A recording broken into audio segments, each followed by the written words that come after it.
Hello friends and welcome to the new lecture of this series. और आज का जो टॉपिक है उस टॉपिक का नाम है लूप्स। सो ये बहुत इंपॉर्टेंट टॉपिक है, बहुत कमाल का टॉपिक है। प्रोग्रामिंग में ये बहुत ज़्यादा यूज़ होता है loops. So let's do it. Loops है क्या? तो पहले तो आपको पता होना चाहिए कि लूप का मतलब क्या होता है। Loop is what. लूप आपने देखा होगा कुछ भी, जैसे जो चीज़ एक जगह शुरू होती है फिर वहीं पे ख़त्म हो जाती है। वट एवर एक जगह शुरू हुई फिर वहीं ख़त्म। It's a kind of routine की चीज़ को भी हम लूप में डाला हुआ मान सकते हैं। कैसे? हम सुबह उठते हैं फिर सो जाते हैं, सुबह उठते हैं फिर सो जाते हैं, सुबह उठते हैं फिर सो जाते हैं। दिस इज़ व्हाट कि एक लूप में आप बंधे हुए हैं। ऐसे किसी भी काम के लिए, जैसे आप कोई क्लास ज्वाइन करते हैं, कोई कोर्स ज्वाइन करते हैं, उसमें आप हर दिन क्लास में जाते हैं, उसी टाइम पर जाते हैं, फिर आते हैं, फिर जाते हैं, फिर आते हैं, जब तक आपने कहा होता है कि मैंने क्लास लगानी है या क्लासेस लगानी है। सो लूप कुछ इस तरह से काम करती है। अब ये क्यों यूज़ होती है प्रोग्रामिंग में, हम देखेंगे अभी। इसके लिए एक एग्जांपल लेके चलते हैं। जैसे हमने यहाँ पर लिखा प्रिंट लिखा, मैंने प्रिंट हेलो। यहाँ पे लिखा गया प्रिंट हेलो। अब ये जो हेलो यहाँ पर लिखा गया है प्रिंट हेलो, हम ये चाहते हैं कि आउटपुट स्क्रीन पर ये जो हेलो है ये 10 बार आए, बट अभी तो एक ही बार आएगा क्योंकि एक ही बार लिखा गया तो एक ही बार आएगा। अगर आप चाहते हैं कि आउटपुट स्क्रीन पर 50 बार आए तो फिर आपको 50 बार लिखना पड़ेगा। इसके लिए क्या करना पड़ेगा कि कोई ऐसी चीज़ होनी चाहिए जो लिखें हम एक बार, बट आउटपुट स्क्रीन पर जो है आउटपुट में ये 50 बार आ जाए या 10 बार आ जाए या 5 बार आ जाए। उसके लिए हमको क्या करना पड़ेगा? लूप का इस्तेमाल करना पड़ेगा, लूप यूज़ करनी पड़ेगी। लूप की टाइप्स हैं पाइथन में। फॉर लूप है, एक और तरह की लूप भी है, वाइल लूप भी है। तो सबसे पहले हम करने वाले हैं फॉर लूप। फॉर लूप में क्या है? फॉर आएगा, आप ऐसे लिखेंगे और कोई भी वेरिएबल आप ले लेंगे। सपोज आपने यहाँ पे आई वेरिएबल ले लिया, आप नम एन कोई भी वेरिएबल लेना चाहें आप ले सकते हैं। फिर आप यहाँ पे लगाएंगे इन और यहाँ पर लिखेंगे रेंज, और मैंने यहाँ लिख दिया 5 और ये कॉलन लगा दिया। और इसी के अंदर जैसे कि हमने इफ में भी सीखा है, इफ एल्स में, कि जब भी पाइथन में कोई ब्लॉक की बात होती है तो जो भी उसमें इंडेंटेशन का बहुत बड़ा रोल है। हम लिखा फॉर आई इन रेंज 5। अब आई इन रेंज 5 मतलब 5 जो है ये मैं चाहता हूं कि वो 5 बार चले।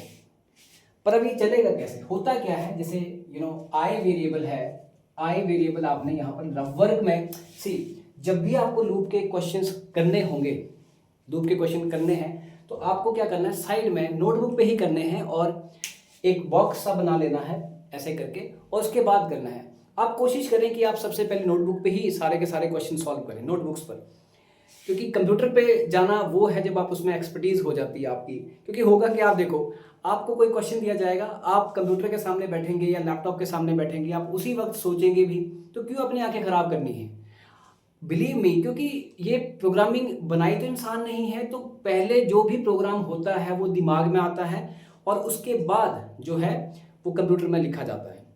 तो आपको कोई भी अगर प्रॉब्लम आती है उसको आप नोटबुक पकड़ें, पेन पकड़ें, बिलीव मी, उसमें वहीं पर सॉल्व करें। उसके बाद अगर आपको लगता है कि ये हो गया है, then you can try it on the laptop और कंप्यूटर। ओके, बाकी आपकी मर्जी है। आई यहां पर वेरिएबल ले लिया गया और अब यहां लिखा है फॉर आई इन रेंज 5। अब फॉर आई इन रेंज 5 मतलब सबसे पहले क्या होगा? जो 5 है ये मतलब ये स्टार्ट होगा फ्रॉम 0। तो रेंज फंक्शन, ये फंक्शन है, देखो फंक्शन, और ये इन एक ऑपरेटर है। मतलब इन एक इस तरह का ऑपरेटर जो ये चेक करता है कि ये चीज इसमें है कि नहीं, ये प्री डिफाइंड है ये भी। अब रेंज एक फंक्शन है, जब ये चलेगा तो ये क्या करेगा? सबसे पहले क्या करेगा? ये 0 से उठाना शुरू करेगा, मतलब 0 से स्टार्ट करेगा और चलता कहां तक है? जो नंबर यहाँ पे लिखा गया होता है उससे एक कम, मतलब n-1। तो 0 से स्टार्ट करेगा तो 0, तो आई में सबसे पहले क्या डाल देगा? 0 डाल देगा। अब 0 जो है, 0 इज लेस देन 5। क्या वो 5 से लेस है? हाँ है। तो ये अब क्या क्या होगा? ये अंदर आ जाएगा, यहाँ अंदर आ जाएगा और अंदर जो भी लिखा होगा, आज तो प्रिंट लिखा है, कल को कुछ भी हो सकता है लिखा हुआ, तो जो भी लिखा हुआ होगा, मतलब कुछ भी लिखा हुआ हो सकता है ना, तो वो करेगा। तो आप लिखा प्रिंट हेलो, तो हेलो प्रिंट करके दे देगा एक बार, तो एक बार हेलो आ जाएगा। ओके, फिर जो कर्सर होगा वो नेक्स्ट लाइन पे भी आ जाएगा। क्यों? क्योंकि पाइथन में होता क्या है कि जब आप प्रिंट लिखते हो, अगर आप ट्राई करें ऐसे करके, आप लिखेंगे प्रिंट हेलो और फिर लिखेंगे प्रिंट बाय। जब लिखेंगे प्रिंट हेलो और फिर लिखेंगे प्रिंट बाय, तो क्या होगा, हेलो बाय, हेलो और बाय। ये आउटपुट में कैसे आएगा, ये आएगा जैसे हेलो और उसके बाद क्या आ जाएगा, बाय, नेक्स्ट लाइन पे आएगा। पर अगर इनके अलावा जैसे आप बाकी लैंग्वेज में जाएं, सी में जाएं, C++ में जाएं, जावा में जाएं, तो अगर आप ऐसे लिखते हो वहां पर जो भी उनका प्रिंट का फंक्शन होता है, तो वो अगर आप ऐसे लिखेंगे सिंपली तो वो क्या होता है, एक ही लाइन में आते हैं। बट पाइथन के अंदर जो है वो ऑलरेडी अगर आप ऐसे लिखेंगे तो वो ऐसे ही एक 1 बाय 1 एक के बाद एक नीचे करके वो आ जाएगा। अब इसमें क्या है, स्टार्ट किया उसने 0 से, 0 आ गया इसके अंदर आई के अंदर, और फिर प्रिंट हेलो हो गया। बड़ा आसान तरीके से हम देख रहे हैं, अभी ज़्यादा कॉम्प्लेक्सिटी में नहीं जाना है। सो उसके बाद क्या होगा, फिर ये यहाँ पर आएगा कंट्रोल हेलो प्रिंट करने के बाद अगर कोई और स्टेटमेंट भी होती है वो उसको भी चलाता, चलाने के बाद फिर यहाँ पर वापस आएगा, आई की वैल्यू 0 है, उसकी वैल्यू क्या हो जाएगी बाद में 1। अब 1 जो है मतलब आई में 1 हो जाएगा, तो 1 जो है फिर वो 5 से छोटा है तो फिर अंदर आएगा, और जो अंदर लिखा है वो फिर होगा। और क्या लिखा है, प्रिंट हेलो, हेलो एक बार और आ जाएगा और कर्सर यहाँ आ जाएगा, फिर ऊपर जाएगा, आई की वैल्यू 2 हो जाएगी, 2 जो है 5 से छोटा है, फिर हेलो तो यहाँ पर आ जाएगा हेलो, फिर ऊपर जाएगा, इसकी वैल्यू 3 हो जाएगी, 3 जो है 5 से छोटा है, फिर आएगा अंदर क्या हो जाएगा हेलो, एक बार हेलो और प्रिंट हो जाएगा, फिर इसकी वैल्यू कितनी हो जाएगी 4 जो है 5 से छोटा है, फिर हेलो प्रिंट होगा तो एक बार और हेलो आ जाएगा, फिर इसकी वैल्यू कितनी हो जाएगी 5, क्योंकि ऊपर जाएगा तो 5 हो जाएगी, इंक्रीज कर रहा है 1 बाय 1, इसे इंक्रीमेंट कहते हैं बाय 1, तो उसकी वैल्यू फिर से 5 हो जाएगी, 5 जो है 5 से छोटा नहीं है, and then it will go outside loop. हाँ जो बाकी चीजें लिखी होंगी वो होंगी, मतलब जो बाकी कुछ लिखा होगा प्रोग्राम में वो होगा, बट लूप से बाहर आ गया है, ठीक। तो ये तो था कि लूप में जब हम फॉर लूप में हम चलाते हैं और ये किस तरह से काम करता है। So this is how the loop works. अब इसके आगे क्या है, अभी तक तो हम लूप में एक यहाँ पर दिया, अब मुझे ये कहा गया कि यार आपने ऐसा करना है कि यहाँ पर ना जो हेलो प्रिंट किया, अब हेलो नहीं, आपकी आउटपुट आनी चाहिए जैसे 1 से लेकर 1 2 3 4 5 6 अप टू 10 तक की आपकी आउटपुट आनी चाहिए। अब उसके लिए क्या करेंगे, अगर आप यहाँ पे सिर्फ 10 लिख देंगे तो 9 तक चलेगा, और चलेगा भी कहाँ से, 0 से। तो अभी आपको क्या करना है, यहाँ पर लिखना है दैट इज व्हाट, शुरू कहाँ से करना है ये लिखना है, और एंड कहाँ पे करना है उससे एक कम। तो आपने 11 लिख दिया, तो 11 से एक कम क्या है 10 तक चलेगा। एंड यहाँ पर आप क्या लिख देंगे, आप खुद सोचिए, बताइए जरा क्या लिखेंगे, यहाँ पर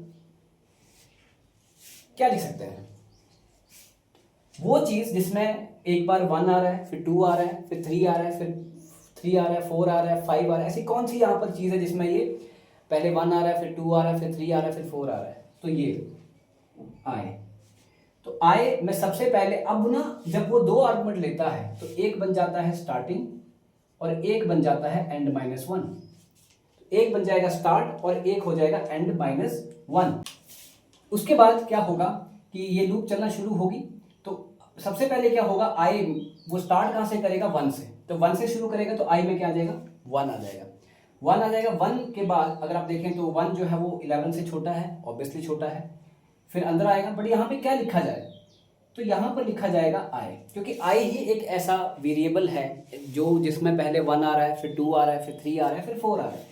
तो यहाँ पे आई में 1 आ चुका है, तो यहाँ पे आई लिख देंगे, तो आई का जो कॉरस्पॉन्डिंग वैल्यू है दैट इज 1, वो 1 वहां पर आ जाएगा। उसके बाद ये फिर अगर कुछ और लिखा है तो वो होगा, नहीं है तो फिर यहीं से वापस चला जाएगा। फिर आई की वैल्यू जो 1 है वो कितनी हो जाएगी 2 जो है that is what less than 11, true है, फिर अंदर आएगा, तो अंदर आएगा, फिर आई लिखा है तो आई की वैल्यू कितनी है इस वक्त 2 है, तो पहले 1 प्रिंट हुआ था, अब 2 प्रिंट हो जाएगा। फिर उसके बाद फिर ऊपर जाएगा, फिर इसकी वैल्यू कितनी है 2 है, फिर 3 हो जाएगी, 3 जो है लेस देन 11, फिर आई यहाँ पर अंदर आएगा, क्योंकि आई जो है 3 जो है वो 11 से छोटा है, तो अंदर आएगा, तो आई की वैल्यू कितनी है 3, तो 3 प्रिंट हो जाएगा। ऐसे करते करते वो 10 तक आएगा, क्योंकि 10 को भी प्रिंट करवाएगा, 10 जो है 11 से छोटा है, फिर दोबारा फिर जाएगा, इसकी वैल्यू 11 हो जाएगी, और 11 जो है वो 11 से छोटा नहीं है, फिर वो बाहर आ जाएगा, you will get this kind of output. But आपका दिमाग बोल रहा होगा कि सर अगर मैं चाहता हूँ कि आउटपुट ऐसे आए 1 2 3 4 स्पेस के बाद आए, एक ऐसे नीचे को ना आए, वर्टिकली ना आए, हॉरिजॉन्टली आए, तो उसके लिए मुझे क्या चीज़ ऐड करनी पड़ेगी, तो क्या करना पड़ेगा आपको ऐड, यहाँ पर कॉमा लगाना पड़ेगा, और एंड एक तरह का प्रीडिफाइंड वर्ड है वो आपको लगाना पड़ेगा।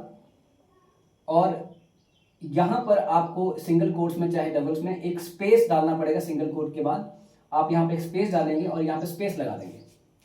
अब ये एंड का मतलब क्या है, क्योंकि देखो बाय डिफॉल्ट क्या होता है कि जो प्रिंट फंक्शन होता है उसमें एक न्यू लाइन कैरेक्टर होता है।